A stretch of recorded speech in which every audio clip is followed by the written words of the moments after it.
Welcome to back Rajani kitchen. Finishing ఇచ్చేద్దాము. నేను fast మాట్లాడుతూ అడ్జస్ట్ కండి, ఓకేనా? కొత్తిమీర వేసి ఫినిషింగ్ ఇచ్చేద్దాం. ఆల్రెడీ చింతచిగురు వేసాను. అన్ని వీడియో తీయాలంటే ఒక ఫోన్ పట్టుకోవాలి. ఫోన్ పట్టుకున్న వాళ్ళు ఎవరు లేరు. ప్లీజ్ ఫ్రెండ్ ఏమి అనుకోవద్దు.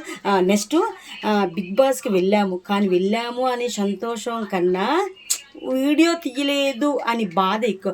Phone not allowed, tab not allowed friend. So కానీ చాలా రెస్పెక్ట్ దెమ్. ఎంత రెస్పెక్ట్గా టిఫిన్ భోజనం ఎంత బాగుందంటే సూపర్. సో ఇంకా మేడం కలకత్తా ఫ్లైట్కి వెళ్ళిపోయారు, మేము ఇటు వచ్చేసాము. కానీ నా లైఫ్లో ఫస్ట్ టైం పెద్ద షోస్ చేశాను, పెద్ద మూవీస్ చేశాను, ఫోన్ అలౌడ్ ఉంది, చాలా వీడియోస్ చేశాను. ఈరోజు ప్రోగ్రామ్ మీకు ఎట్లా చెప్పాలి అని అర్థం అవ్వక మేడం చేసిన హెయిర్ స్టైల్ చేసిన వీడియో సెండ్ చేయవలసి వచ్చింది. బిగ్ బాస్ అసలు phone not allowed friend. So అంటే పెద్ద షో కదా, సో అట్లాగా. కానీ ఇది ఒక్కటే నేను వీడియో తీయలేదు, మీకు ఎట్లా పోయాను. సో మీకు అందరికీ తెలుసు కదా, ఆల్రెడీ ప్రొఫెషనల్ హెయిర్ స్టైలిస్ట్ నేను. సో ఆ ప్రేమ చాలు. ఇంత చేపల పులుసు వండారు ఎందుకు అక్క, బాబు మీరే కదా ఉంటారంటే, సో చాలామంది తమ్ముళ్ళు ఉంటారు కదా ఫ్రెండ్, బ్యాచిలర్స్.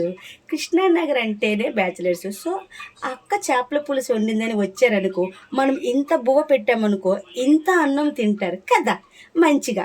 పిడికిన అన్నం మనం పెడితే బస్తాబీ దేవుడు మనకి పెడతాడు.